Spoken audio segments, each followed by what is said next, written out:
Fijaos lo que dice la bendita palabra del Señor en el libro de Isaías, capítulo 42, versículo 1.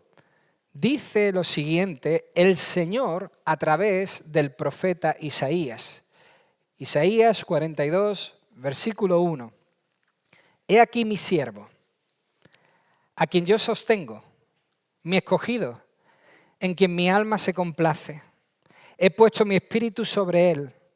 Él traerá justicia a las naciones. No clamará ni alzará su voz, ni hará oír su voz en la calle. No quebrará la caña cascada, ni apagará el pábilo mortecino. Con fidelidad traerá justicia. No se desanimará ni desfallecerá hasta que haya establecido en la tierra la justicia y su ley esperan las costas. Hermanos, estos versículos que acabamos de leer en el libro de Isaías hablan del tierno cuidado de Dios por los débiles, por los necesitados, por los oprimidos, que se iba a demostrar de manera visible y clara a través del comportamiento de su siervo. O sea, esta es la profecía de Isaías que anuncia muchos años antes que el Señor iba a enviar a su siervo para traer su compasión, su bondad al mundo. ¿Quién sería ese siervo? Evidentemente, la profecía está hablando de Jesucristo. Porque Jesucristo vino a servir, no a ser servido, sino a servir. Por eso hoy en nuestro estudio de Marcos veremos cómo el Señor Jesús trata de manera gentil, de manera bondadosa, de manera amorosa a los que están rotos, a los débiles, a los necesitados, a los que están desesperados. Porque Jesús es el sanador gentil. Jesús es el que sana gentilmente nuestras vidas. Jesús es el que ayuda a aquellos que han sido afectados, tremendamente afectados por las consecuencias del pecado y la caída. Hoy en nuestro estudio vemos, recordamos una vez más la compasión de Dios en Jesucristo.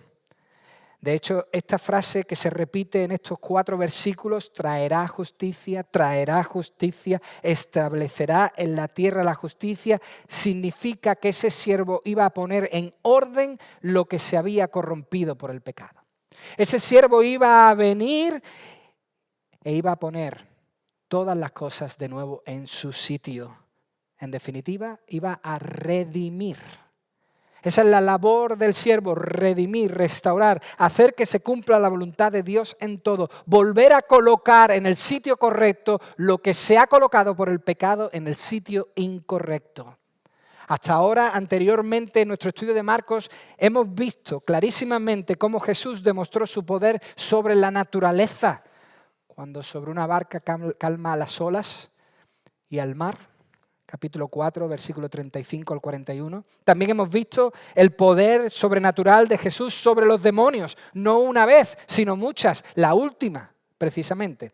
Capítulo 5, del versículo 1 al versículo 20, cuando el Señor Jesús vuelve a poner en su juicio cabal, cuando el Señor Jesús vuelve a poner a un hombre poseído, controlado por el demonio, lo vuelve a poner en su sitio original, en su estado bueno, en su juicio cabal, al endemoniado de Gerasa. Y ahora, hoy, en nuestro estudio, vamos a ver el poder del Señor Jesús sobre la enfermedad y sobre la misma muerte.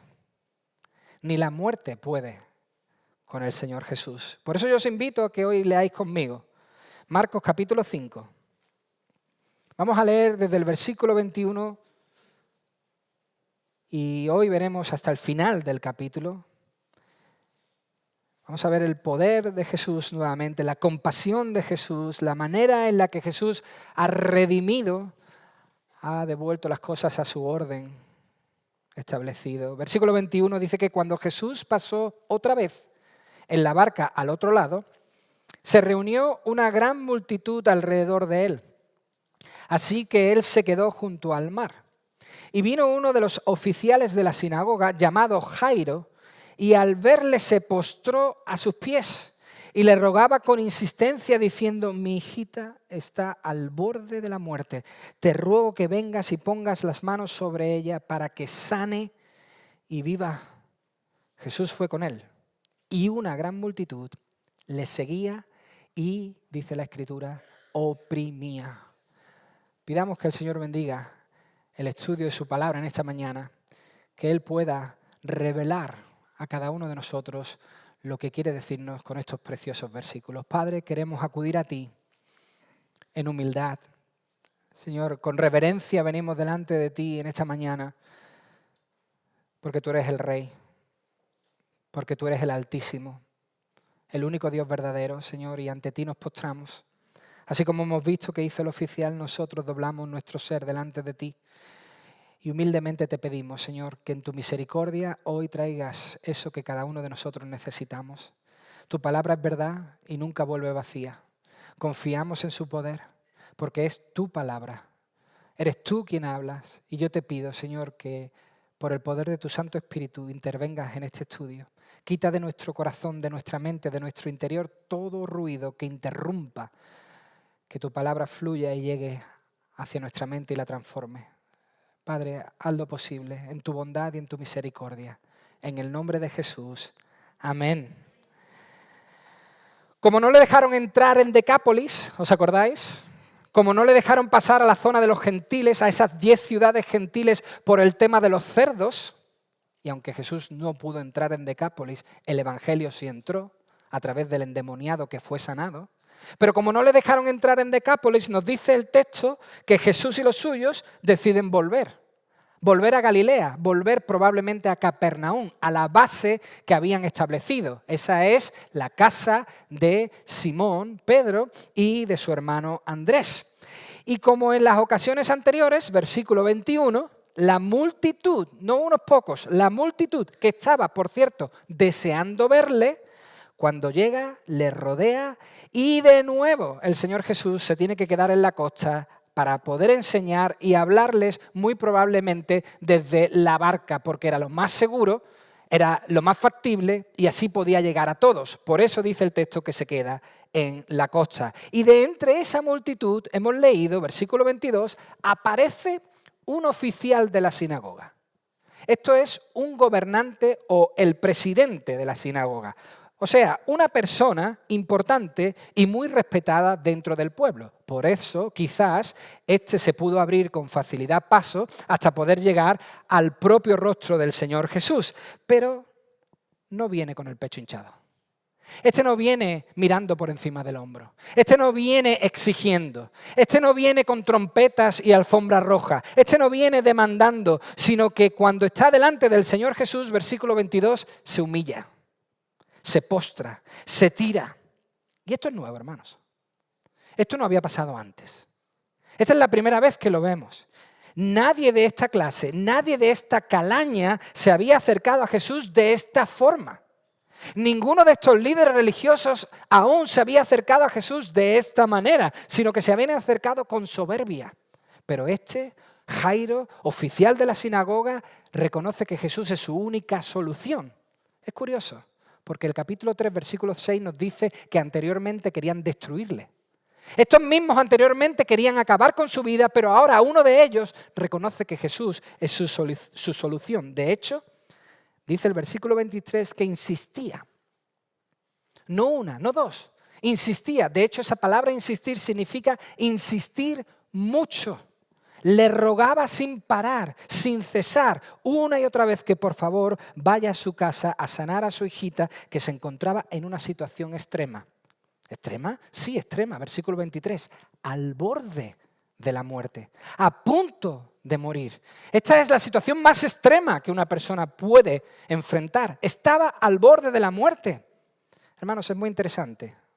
Hoy vamos a ver una demostración del valor de la mujer y el valor de las niñas en esa época. Curioso, siempre hemos señalado la Escritura como un sitio donde se muestra que la mujer no valía mucho. Pero qué curioso, hoy vamos a ver todo lo contrario. Hoy vamos a ver una enseñanza donde la mujer es importante y también las niñas. El hombre dice, sánala. En realidad le está diciendo, sálvala. Porque la palabra sanar aquí significa preservar, rescatar de peligro y aflicciones naturales, proteger de un daño, poner a salvo. Eso lo está pidiendo este oficial, sálvala y que viva. Hermanos, los judíos tenían una idea más completa de la salvación. Para los judíos, la idea de la salvación incluía el todo, el cuerpo, todo. Sálvala, sácala de ahí y que viva. Por supuesto, Jesús acepta. Ese es el corazón de nuestro Señor. No se lo piensa. Jesús acepta. Pero mucho cuidado. Jesús no es el genio de la lámpara mágica. Jesús no es un amuleto de la suerte. No es un gurú. O sea, Jesús no es llevado a rastras a la casa de Jairo, es Jesús quien lleva y maneja toda la situación. Y lo que ahora parece de una forma, lo que ahora parece algo sencillo como acompañar simplemente a este Jairo hasta su casa, va a terminar de manera muy diferente. ¿Por qué? Porque mucho va a ocurrir desde aquí hasta el final. Mucho va a pasar, nadie lo esperaba, pero mucho va a pasar desde aquí hasta que termine este capítulo. El texto dice que al ir a la casa de Jairo, al acompañar a Jairo hasta su casa y dejar la costa, la multitud le sigue. Versículo 24, le oprime. Y con oprimir a veces no entendemos lo que sucede, pero yo voy a poner unos ejemplos y me vais a entender para que podamos saber lo que significa oprimir. A ver, Jesús estaba como un malagueño en un lunes santo intentando pasar de la Alameda hasta el parque, ¿verdad? O como un rinconero los miércoles en el mercadillo. Imposible. O peor aún, como un malagueño el sábado 20 de diciembre intentando ver las luces en Calle Lario. Imposible. Oprimido, como sardinas en lata. Así estaba el Señor Jesús. Oprimido. Pero lo que era un agobio para muchos fue la oportunidad perfecta. La oportunidad soñada. La oportunidad deseada, buscada, anhelada por una, versículo 25, dice una mujer que había tenido flujo de sangre por 12, el 12 aparece, por 12 años y había sufrido mucho a manos de muchos médicos y había gastado todo lo que tenía sin provecho alguno, sino que al contrario había empeorado. Cuando oyó hablar de Jesús, se llegó a él por detrás entre la multitud y tocó su manto, porque decía, si tan solo toco sus ropas, sanaré. Hermanos, no podemos olvidar en ningún momento que Marcos escribe literalmente como el apóstol Pedro le dictó que ocurrieron los hechos. Para que me entendáis, Marcos escribe en directo. Marcos no escribe de una manera, Marcos está oyendo a Pedro describir y así escribe el Evangelio. Por lo tanto, Marcos estaba escribiendo y entonces no nos dejaron entrar en Decápolis, nos volvimos y cuando llegamos a la costa ahí estaba toda la multitud y la multitud ahí nos presionaba tanto que Jesús se tiene que quedar en la barca, pero de repente aparece el oficial de la sinagoga y el oficial de la sinagoga pide que vayamos a su casa y cuando salimos de la barca y vamos a su casa, la multitud nos oprime y una mujer sale del... Y así está narrando Marcos esta historia. No como quizás a veces leemos nosotros la Escritura, sino de manera viva, en directo, nos está poniendo ahí en el mismo momento. Marcos, si habéis dado cuenta, nos describe perfectamente la condición de esa mujer para ponernos en situación, para que entendamos lo que va a ocurrir. En definitiva, antes del encuentro entre Jesús y esta mujer, Marcos quiere que conozcamos su condición física y también su condición social. Eso quiere Marcos. Hermanos, esta mujer había vivido como una marginada durante 12 años. Nadie podía acercarse a ella. Había que evitar todo contacto con ella para no quedar contaminado. La ley decía en Levíticos capítulo 15 lo siguiente. Levíticos capítulo 15, versículo 25. Si una mujer tiene un flujo de sangre por muchos días, este era su caso, no en el periodo de su impureza menstrual, o si tiene un flujo después de ese periodo, todos los días de su flujo impuro continuará como en los días de su impureza menstrual. Es inmunda. Toda cama sobre la cual ella se acueste durante los días de su flujo será para ella como la cama durante su menstruación. Y todo sobre lo que ella se siente quedará inmundo, como la impureza de su impureza menstrual. Cualquiera que toque esas cosas quedará inmundo. ¿Qué deberá hacer? Lavará su ropa, se bañará en agua y quedará inmundo hasta el atardecer. Cuando ella quede limpia de su flujo, contará 7 días. después quedará limpia. Al octavo día ella tomará consigo 2 tórtolas o 2 pichones y los traerá al sacerdote a la entrada de la tienda de reunión. El sacerdote ofrecerá uno de ellos como ofrenda por el pecado y el otro como holocausto. Así hará expiación el sacerdote por ella delante del Señor a causa de su flujo impuro. Hermanos, bajo la ley, esta mujer no podía estar en contacto con otros. Esta mujer no podía ir al templo para adorar. Esta mujer no podía tocar a nadie, a menos que fuese limpia, a menos que fuese sanada. Pero no pudo. De hecho, dice la Escritura que gastó todo lo que tenía en médicos. Todo lo que tenía lo dio a los médicos y la cosa no es que mejorase, es que empeoró. El comentarista William Lane, en su comentario del Evangelio de Marcos, añade los remedios que esta mujer pudo tomar, las soluciones que los médicos le pudieron dar a esta mujer. Fijaos, un remedio, dice el comentarista, consistía en beber una copa de vino que contenía un polvo compuesto de caucho, alumbre y azafranes. Otro tratamiento consistía en una dosis de cebollas persas cocidas en vino, administrada con la invocación «levántate de tu hemorragia». Otros médicos prescribieron un shock repentino o sugirieron llevar ceniza de un huevo de avestruz envuelta en un paño. Probablemente esta mujer probó las 4. Probó todo. Desesperadamente buscó solución en todo lo que los médicos le ofrecieron. Por eso su búsqueda incansable de una cura estuvo motivada no solo por el sufrimiento físico, sino también por el aislamiento social y religioso al que estaba sometida. Ella estaba desesperada no solo por su condición física, sino porque no podía tener una vida social, no podía estar adorando al Señor en el templo. Y hermanos, la idea de impuro y puro que nos presenta el libro especialmente de Levíticos en el Antiguo Testamento era una enseñanza para el pueblo de que todo, absolutamente todo, ha sido corrompido por el pecado. Lamentablemente era una enseñanza, un recordatorio para los hijos de Dios, para el pueblo de Dios, de que todo ha sido corrompido por el pecado, que no hay nada puro, que todo ha sido contaminado por la caída del hombre. De hecho, nos dice el libro de Efesios, capítulo 2, versículo 3, que hasta nosotros, por naturaleza, somos hijos de ira.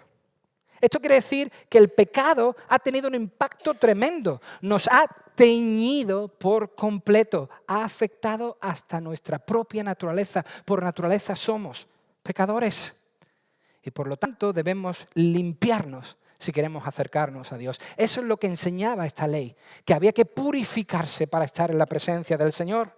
Estas leyes no solo eran así, sino que eran prácticas, impedían enfermedades, impedían abusos de la mujer, impedían idolatría, porque mucha idolatría era sexual y en los templos. Por eso Dios pone estas leyes también para las mujeres, frenaban otros pecados. Estas leyes evitaban consecuencias mayores, pero sobre todas las cosas enseñaban que Dios no nos creó así. Estas leyes enseñaban que Dios no nos ha creado con tara, con defecto, con enfermedad, con muerte. Esta ley enseñaba que vivimos en un mundo corrompido por el pecado y que necesitamos limpiarnos. De hecho, Dios añade en este texto de Levíticos capítulo 15, en el versículo 31, que si el pueblo no se limpiaba, moriría. Levíticos 15, 31, así mantendréis a los hijos de Israel separados de sus impurezas. ¿Para qué? Para que no mueran en sus impurezas por haber contaminado mi tabernáculo que está entre ellos. Hermanos, Dios estableció todas estas leyes para dejar claro que debíamos separarnos de lo impuro, apartarnos de aquello que contamina. Si se incumplía alguna de estas leyes que vemos en Levítico, estas leyes de la pureza, había que limpiarse por medio de rituales, por medio de ceremonias, por medio de sacrificios, para de nuevo poder acercarse a Dios, para de nuevo poder acercarse a las personas. Por ejemplo, se estableció un día, señalado día, el día de la expiación, donde todo el pueblo, toda la nación entera pedía perdón por sus pecados, pedía que el Señor les purificara, que el Señor les perdonara, que el Señor les limpiara a través del sacrificio. Pero qué curioso. En tiempos de Jesús, todo esto seguía vigente. Debían seguir siendo limpios por el poder del sacrificio o el ritual. Para poder acercarse debían limpiarse. Pero qué interesante. En tiempos de Jesús algo cambió. Algo cambió de manera radical. ¿Qué es? Dios es ahora quien se acerca en Cristo a los impuros. Algo ha cambiado y es que Dios se acerca a los impuros en Cristo. Por lo tanto, lo que cambió es que Dios es quien ahora hace el ritual, hace el sacrificio. Es Dios ahora quien toma la iniciativa y dice, yo voy a ofrecer mi sacrificio para purificaros. Yo entrego a mi Hijo Jesucristo como Cordero que quita el pecado del mundo. Por eso toda la ley que vemos acerca de la impureza en Levíticos está apuntando, señalando, marcando que algún día Dios enviaría a su Hijo para limpiarnos de toda maldad. ¿Con qué propósito? Ese propósito nos lo marca el libro de Apocalipsis, el último libro de la Biblia. En el penúltimo capítulo de ese libro, Apocalipsis capítulo 21, versículo 23, nos narra cómo va a ser ese tiempo glorioso donde estemos con el Señor para siempre. Y dice, la ciudad no tiene necesidad de sol ni de luna que la iluminen. ¿Por qué? Porque la gloria de Dios la ilumina y el Cordero es su lumbrera. Así será. Y las naciones andarán a su luz. Y los reyes de la tierra traerán a ella su gloria. Sus puertas nunca se cerrarán de día, pues allí no habrá noche. Y traerán a ella la gloria y el honor de las naciones. Versículo 27, ¿qué ocurrirá? Jamás entrará en ella nada inmundo. Solo los que hayan sido limpiados. Lo explica, ni el que practica abominación y mentira, sino solo aquellos que hayan sido limpiados, cuyos nombres están escritos en el libro de la vida del Cordero. Mi amigo, o Jesús te purifica, o Jesús limpia tu maldad, o tú te entregas a Cristo para que Él solucione tu problema de impureza, o no podrás entrar en la presencia de Dios. Porque allí nada inmundo va a entrar. Todo será limpiado, todo será perfecto. Hermanos, hoy Dios mira a los que han sido salvados como si hubiesen vivido la vida de Cristo. Puros, perfectos. Hoy Dios da la bienvenida a todos los que están en Cristo, porque en Cristo hemos sido lavados. Si Cristo no limpia tu pecado, si Cristo no lidia con tu pecado, no podrás entrar en la presencia de Dios. Por toda esta ley, nos dice el texto, por toda esta presión de la ley, esta mujer va encubierto. Esta mujer va camuflada por detrás, silenciosamente, no queriendo que nadie se dé cuenta, porque sabía que estaba quebrantando la ley. Sabía que si alguien se daba cuenta de quién es ella, de su condición, estaba en un grave peligro. Pues podía contagiar a todos, especialmente contagiaba a la persona que ella decidiese tocar con su mano. Hermanos, es como si alguien en el tiempo del COVID, lamentablemente eso ya es historia, pero en el COVID ocurrieron muchas desgracias. Hace muy poco, imaginaos si alguien en el tiempo del COVID, cuando la pandemia estaba en lo más alto, cuando la pandemia contagiaba a muchos, viniese sin mascarilla, sabiendo que está enfermo y tose en tu cara. Entonces, ¿qué hubiese pasado? Yo os digo lo que hubiese pasado. Yo lo vi con mis ojos. Yo sé lo que pasó. La primera vez que yo bajé de mi casa, me monté en el coche diciendo, ¿dónde estará el COVID ahora? Y fui a Mercadona, que lo tengo a 1 minuto y medio en coche, temblando. Nadie en la calle. La sensación, todos la conocéis, horrible. Y lo primero que vi en Mercadona fue una pelea. Una pelea a la distancia, porque nadie quería tocar a nadie. Pero la pelea venía porque alguien se quejaba de que otro estaba muy cerca. No había mascarillas aún. Y la pelea era, estás demasiado cerca, te has puesto muy cerca, no, estaba a 2 metros, no, tú estabas a 1,5 metros, no, y la pelea era horrible. Es lo primero que vieron mis ojos en la pandemia. Pues imaginaos que alguien en la pandemia, enfermo con COVID, viene y te tose en la cara. Eso es lo que le pasó a Jesús. Alguien enfermo había llegado para tocarle conscientemente. Probablemente a esta mujer no le quedaba mucho tiempo. Probablemente esta mujer ya sabía que estaba muy deteriorada, que había gastado todos sus cartuchos y por eso, desesperada, se lanza sin miedo a por Jesús y dice, esta es mi última bala y yo sé, versículo 28, que sanaré. ¡Wow! Recuperaré la salud, dice la mujer. Me pondrá a salvo, me devolverá a mi estado original, me volverá a poner como era antes. Pensaba que tocar las vestiduras de Jesús produciría el mismo efecto que si él la hubiese tocado a ella. Esa era su convicción. La mujer se estaba preguntando, ¿qué pasará? ¿Qué va a ocurrir? ¿Será que sí? ¿Será que no? ¿Me descubrirá Jesús? Y si me descubre, ¿qué va a decir la gente? Todas estas incógnitas estaban en su mente. Versículo 29, y al instante, todas esas incógnitas se solucionan. Porque al instante, la fuente de su sangre se secó. ¡Wow! Y sintió en su cuerpo que estaba curada de su aflicción. Y enseguida Jesús, dándose cuenta de que había salido poder de él, volviéndose entre la gente, dijo, ¿quién ha tocado mi ropa? Y los discípulos coherentemente le dijeron, Señor, ¿no ves que la multitud te oprime? ¿Cómo te preguntas, ¿quién me ha tocado?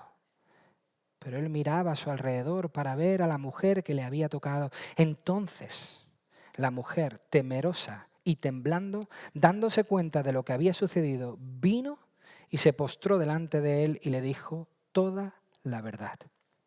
Y entonces Jesús dijo, hija, tu fe te ha salvado, sanado. Vete en paz y queda sana de tu aflicción. El Nuevo Comentario Americano dice, tanto la paciente como el sanador se percatan inmediatamente del efecto de la curación. Los dos saben que algo ha ocurrido. La mujer experimentó una sensación de bienestar que llevaba 12 años sin experimentar, sin sentir. De hecho, dice el versículo 29, sintió. O sea, supo en ese mismo instante que algo había cambiado. Supo en ese mismo instante que su flujo ya no estaba, que había quedado sana. Pero Marcos, el escritor, mucho cuidado, deja claro que eso no vino por tocar la ropa de Jesús. Que esa sanación no vino por contacto físico. Pues ¿qué? Muchas personas estaban alrededor de Jesús oprimiéndole y ninguna de ellas recibió el poder de Cristo. El versículo 30 dice que Jesús también sintió que poder había salido de él para alguien, para una mujer. Hermanos, lo que sanó a esta mujer no fue el toque, fue Jesús. O sea, es el poder de Cristo el que sana, no la acción. Para que lo entendamos, hermanos, lo que sana no es la oración, lo que sana es Jesucristo. La oración, hermanos, es una herramienta preciosa, un medio de gracia por el cual nosotros podemos mendigar que el Señor tenga compasión de nosotros y nos sane. No nos sana la oración, nos sana el poder de Jesús a través de la oración. Y Jesús, que se da cuenta, la busca, pero no la busca para castigarla. No la busca para despreciarla, no la busca para señalarla y que digan apedrearla. No, sino para confortarla, para animarla, para afirmarle todo lo que había pasado. La mujer sale rápido de escena, quiere irse, tal vez porque temía las consecuencias de poder contaminar a alguien, por haber llegado a influir y contaminar a otra persona. Quizás temía una reprimenda por haber retrasado a Jesús de la misión de sanar a la hija del oficial de la sinagoga. O quizás salió de ahí superada, abrumada, sobrepasada por el asombro, por la emoción de que algo así se hubiese solucionado tan rápido y de una manera tan sobrenatural. Lo que está claro es que siente la culpa. Se escapa, se va, pero siente la culpa y vuelve. Sabía que lo que había hecho estaba contra la ley. Hermanos, nadie en esa multitud, absolutamente nadie sabía lo que estaba pasando, excepto ellos dos, Jesús y la mujer. Nadie conocía la dinámica que estaba ocurriendo, excepto Jesús y esa mujer. Por eso ahora, consciente de su acción, hace lo que ya hiciera el oficial de la sinagoga. Se postra, se pone de rodillas delante del Señor y confiesa delante de todos, versículo 33, la verdad. ¡Wow! Ahora es cuando es verdaderamente sana. Ahora es cuando es sana por completo. Confiesa la verdad. Y por eso el Señor Jesús le responde, tu fe te ha preservado, te ha hecho nueva. Literalmente la frase significa quedar higiénicamente limpia de tu enfermedad. O sea, Jesús le dice, tu fe ha hecho posible que ni una mala célula de esa horrible enfermedad quede en tu cuerpo. Además, su conciencia podía estar tranquila. Esta mujer podía ya dormir por la noche, porque lo impuro no tuvo ningún efecto sobre Jesús. Absolutamente ningún efecto sobre Jesús. Todo lo contrario. Es la pureza de Jesús, es la santidad de Jesús la que limpió a esta mujer. Hermanos, no es nuestro pecado el que ensucia a Cristo, es su santidad la que nos limpia a nosotros. Dice la Escritura en 1 de Juan 1:7 que la sangre de Jesús, su Hijo, nos limpia de todo pecado. Yo no llevo mis miserias a Jesús para contaminar a Jesús. Yo llevo mis miserias a Jesús para que Él me limpie de mi maldad, ponga mis miserias en el fondo del mar y las pase por alto.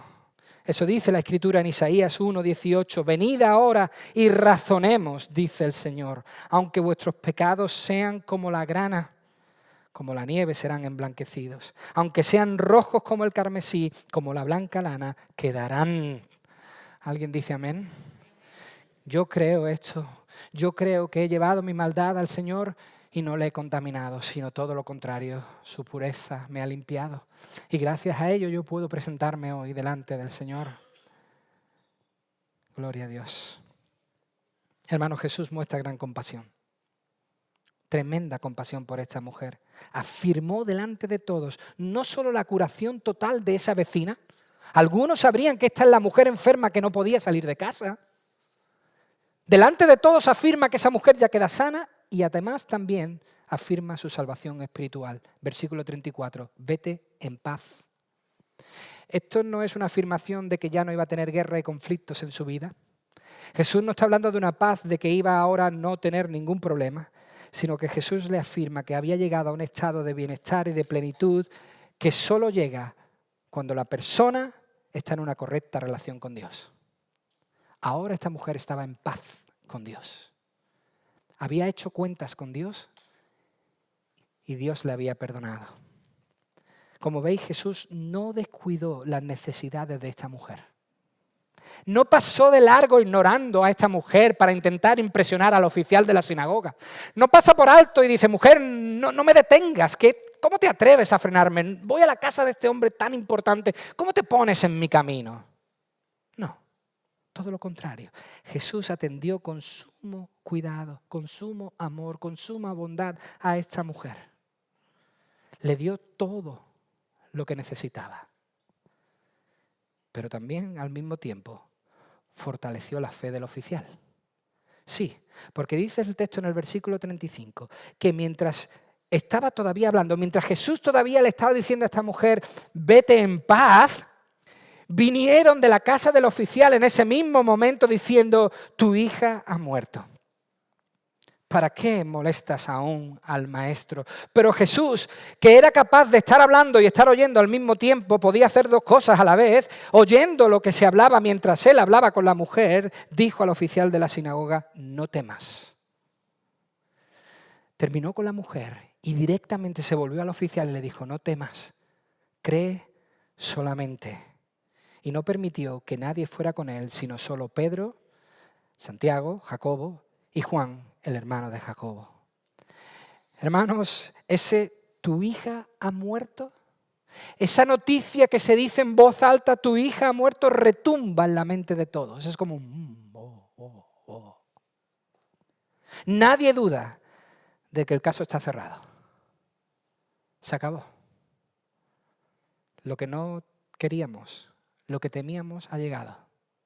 Ha muerto, se terminó. En sus mentes ya no había nada que hacer. Nadie creía que había solución. Nadie, excepto uno, Jesús. Y no es que Jesús no creyera la noticia. No es que Jesús fuese escéptico y dijese, estáis de broma, ¿no? No he tardado tanto, ¿eh?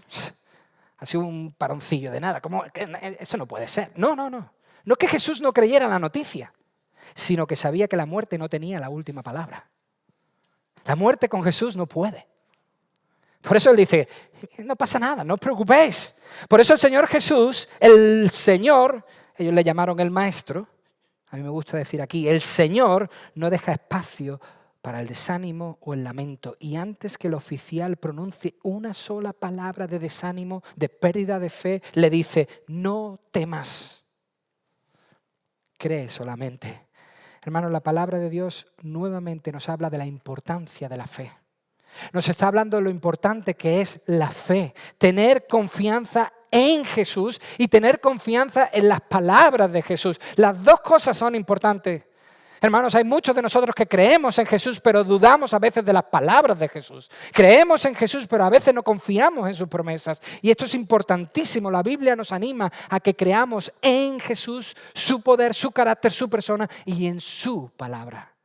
Es lo que Él dijo y le dijo a este hombre, confía en mí. Yo puedo con esto. Para mí no hay nada imposible. Confía en mí. Hey, se acababa de restaurar y rescatar a una mujer del borde de la muerte. Se acababa de quitarle de las garras de la muerte a esta mujer. Si la muerte fue vencida una vez, ¿por qué no vencerla dos veces? Jesús, que no deja nada a la improvisación, utilizó su sanación, la sanación de esta mujer, para asegurarle a Jairo que pasara lo que pasara con su hija, incluso si moría, él podría sanarla. En definitiva, utilizó esta historia para fortalecer la fe de Jairo, para decirle, Jairo, confía en mí, yo me encargo, yo puedo. Para mí no hay nada imposible. Y luego está el requisito de Jesús en el versículo 37, que me parece algo muy interesante y no quiero dejar pasar. Esto habla muy bien del carácter de Jesús. Y a veces no tan bien de otros tipos de caracteres. Jesús pide que el grupo sea el más pequeño posible. No quiere audiencia. No quiere focos. No quiere popularidad. No busca el lugar más apropiado, más alto, más visible para que todo el mundo pueda contemplar el milagro que iba a hacer. No invita a que todos los que quepan en la casa vengan con él a que la casa de Jairo la inunde. No llama a la publicidad, no llama a los periódicos, no llama a la prensa, no llama a los teléfonos. Saquen sus teléfonos, que esto va a ser impresionante. Se queda solo con unos pocos escogidos. Jesús no buscaba su popularidad, sino el bien de esa niña. El problema es que cuando llegan a la casa de Jairo, la noticia ya había corrido como la pólvora. El luto ya estaba en marcha. Versículo 38. Fueron a la casa del oficial de la sinagoga y Jesús vio el alboroto y a los que lloraban y se lamentaban mucho. Y entrando les dijo, ¿por qué hacéis alboroto y lloráis? La niña no ha muerto, sino que está dormida. Y se burlaban de él, pero él, echando fuera a todos, tomó consigo al padre y a la madre de la niña y a los que estaban con él, Pedro, Juan y Santiago, y entró donde estaba la niña. Y tomando a la niña por la mano, dijo en arameo, Talita cum, que traducido significa, niña, a ti te digo, levántate. Al instante la niña se levantó y comenzó a caminar, pues tenía 12 años. Y al momento se quedaron completamente atónitos. Entonces les dio órdenes estrictas de que nadie se enterara de esto. Y dijo que le dieran de comer a la niña. Hermanos, parte de este alboroto que se encuentra Jesús nada más llegar a la casa vino por las famosas plañideras. Estas eran mujeres contratadas para llorar y lamentar y hacer del luto algo aún más triste y negro. Pero el nuevo comentario americano añade un detalle muy importante. Dice, la Mishnah, el libro sagrado de los judíos, cita al rabino Judá. su comentario acerca de los entierros. Este rabino dice, incluso los más pobres de Israel deben contratar no menos de 2 flautas y una mujer que llore. Por supuesto, dice el comentario americano, el gobernante de la sinagoga no era probablemente un hombre pobre. Si los pobres tenían que tener 2 flautas y una mujer llorando, este hombre tendría 40 flautas y 40 mujeres llorando. Aquello sería un alboroto tremendo, un ruido ensordecedor, horrible. Lo que sí es que esto confirma que la niña había muerto de verdad. Esto certifica que la niña había muerto.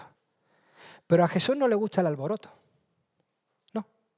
Al igual que no le gustó destacar en esos milagros, porque ningún milagro que hizo Jesús fue para su beneficio, todos sus milagros fueron para el beneficio de los demás, tampoco le gusta el alboroto.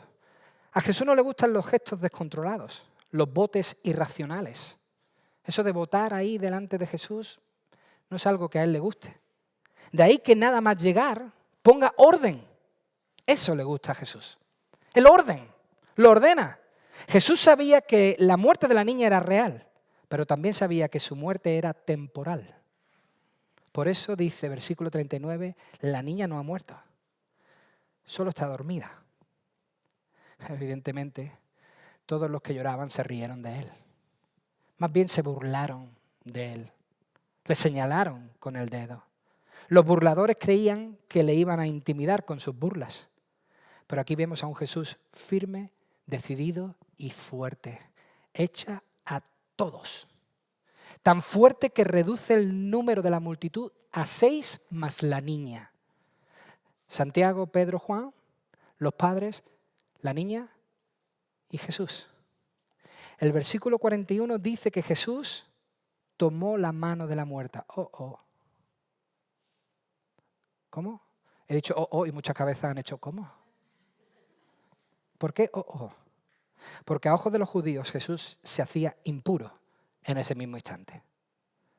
Levítico 19, versículo 11, dice, el que toque el cadáver de una persona quedará inmundo por 7 días. ¡Wow! De nuevo, hermanos, esta ley de la impureza nos recuerda que todo está corrompido, todo está contaminado, que Dios no nos creó así. En definitiva, que estas cosas no nos deberían pasar, que no hemos sido creados para morir, que no fuimos creados para que la muerte se apoderase de nosotros, que la muerte no debía pasar. Por eso entendemos que la muerte vino a causa del pecado, que toda contaminación necesita limpieza y para eso vino Jesús, para limpiarnos, para revertir el orden de las cosas y devolverlas a su estado original, incluso la muerte. Antes de Jesús, sin Jesús, voy a decir, no hay esperanza de vida después de la muerte. Con Jesús hasta podemos estar tranquilos que la muerte no va a poder con nosotros. La muestra son las palabras que el Señor lanza contra el contaminador más grande que hay sobre la faz de la tierra, la misma muerte. Versículo 41, niña, a ti te digo, levántate. Hermanos, Jesús está hablando a la niña, pero a la muerte al mismo tiempo. Al mismo tiempo está hablando a las dos. ¿Por qué? Porque donde quiera que estuviese la alma de esta niña, Jesús la toma, la quita de las garras de la muerte y la vuelve a poner en su lugar. Ese es el poder de Jesús. Donde estuviese su alma, Jesús la toma y la vuelve a poner en la vida de esta niña. Por eso no es de extrañar, versículo 42, que todos se quedaran atónitos. Y esta palabra se queda corta en nuestra mente. Esta palabra significa se salieron del cuerpo. Eso es lo que significa atónitos aquí. Se salieron del cuerpo, no daban crédito. Como decimos aquí en Andalucía, no quepo en mis carnes. Así. No me lo puedo creer. Así se quedaron. Hermano, Jesús iba en serio. Cuando vino en serio. La burla fue burlada. Él no venía de broma. Él no era una plañidera. La prueba es que ante sus ojos, Él demostró que vino a cambiar todas las cosas. Este es Jesús, el que vino a devolver las cosas a su estado original. El que nos promete que nosotros ya podemos disfrutar de ese cambio. Ya con la llegada del reino nosotros ya podemos disfrutar de salud, de paz, de bienestar, gracias a que Jesús lo trajo y promete que un día todo eso será perfecto y completo. Y ya no habrá muerte, ya no habrá enfermedad. Ese es Jesús, Dios encarnado, lleno de poder, lleno de compasión. Dice en el versículo 43, darle de comer. Qué interesante. Un padre andaluz hubiese dicho, hay que ver la que has liado. El más rato que nos ha hecho pasar. Pero Jesús no. Jesús dice, darle de comer. Hermanos, ambos milagros nos enseñan una gloriosa lección. Jesús acierta donde los medios humanos fallan. Jesús tiene éxito donde el poder humano no es capaz de llegar. Ahí llega Jesús. Por eso, si tú aún no has puesto tu fe en Jesús, si tú vas creyendo acerca de Jesús por lo que estás oyendo, pero aún desconfías de sus palabras, pero sabes que en tu vida no es oro todo lo que reluce, que en tu vida hay impurezas, déjame decirte que solo Cristo puede limpiarte de tu impureza. Es más, necesitas que Cristo te limpie. Es obligatorio que Cristo entre y purifique tu vida por completo. Si tú quieres oír bienvenido, entra al reposo de tu Señor. Necesitas primero que el Señor limpie tu maldad. Hoy la Biblia nos recuerda que Jesús vino a hacer puro lo impuro. Por eso confiesa tu pecado, arrepiéntete. Es la mejor decisión. No es debilidad, es fortaleza. No es un paso atrás, es un paso hacia la eternidad.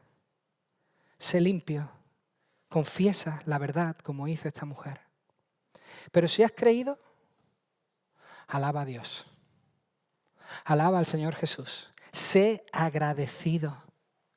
Todos los días de tu vida, si tú has puesto tu fe en Jesucristo, agradece la llegada del reino de Dios a esta tierra, porque el reino de Dios ha traído redención. Nos ha dado la esperanza de que todo lo que el pecado corrompió volverá a colocarse en su sitio. Una vez más, de manera gloriosa, todos traeremos la gloria del Señor, la llevaremos, la portaremos, la cantaremos, la contemplaremos. Sea agradecido porque el Señor ha hecho que todas las cosas vuelvan a su sitio. Os digo una cosa, todo sería aún peor si no hubiese sido por la llegada de Jesús. La enfermedad y la muerte reinarían aún más. Si hoy hay muerte y hay enfermedad, la cosa sería aún peor si Jesús no hubiese venido. Es como es, porque el Señor trajo esa gran bendición. Agradece al Señor su compasión, que haya decidido venir para poner las cosas en su sitio. Y si tú confías hoy en Él, crees que estas palabras son verdaderas, yo te animo a que confieses tu pecado delante del Señor. Él te concede vida, vida abundante, vida plena. Entrega tu vida al Señor y tu vida será bendecida, limpiada de los pies a la cabeza. Que Dios os bendiga, que Dios os ayude. Si en tu vida hay alguna situación que necesitas compartir y quieres oración, si quieres alguna aclaración más, puedes venir, pregunta, hablemos, oremos y busquemos la gracia del Señor. Padre, en esta mañana nosotros como tu pueblo estamos agradecidos. Una vez más, te damos gracias por la pureza que Cristo ha traído a nuestras vidas. Porque nosotros por nuestro pecado estábamos alejados, separados, contaminados. No podíamos acercarnos a ti. Y hoy podemos. Como celebramos la semana pasada, el velo se rompió. Ahora podemos entrar. Gracias a Jesús. Bendito sea tu nombre. Señor, quiero orar por aquellos que hoy sufren. Están dolidos. Quizás rotos, Señor, por su pecado, por su situación familiar, porque sus hogares están desordenados, por enfermedad. Tú eres compasivo. Lo hemos visto en esta mañana. Ten compasión, ten misericordia y entra en esas vidas con poder. Echa fuera, Señor, todo lo que esté mal y purifica. Nos encomendamos a tu poder, a tu poder de sanar y a tu poder de salvar. Padre, te ruego que tú salves, porque yo sé que cuando tú salvas, tú sanas. Así que, Señor, derrama tu salvación sobre aquellos que aún no la han recibido. Padre, eres bueno, tremendamente bueno, y por eso hoy nosotros te cantamos y alabamos tu santo nombre. Por eso hoy nos postramos delante de ti y confesamos que tú eres el único Dios. Y lo hacemos en el nombre de Jesús. Amén.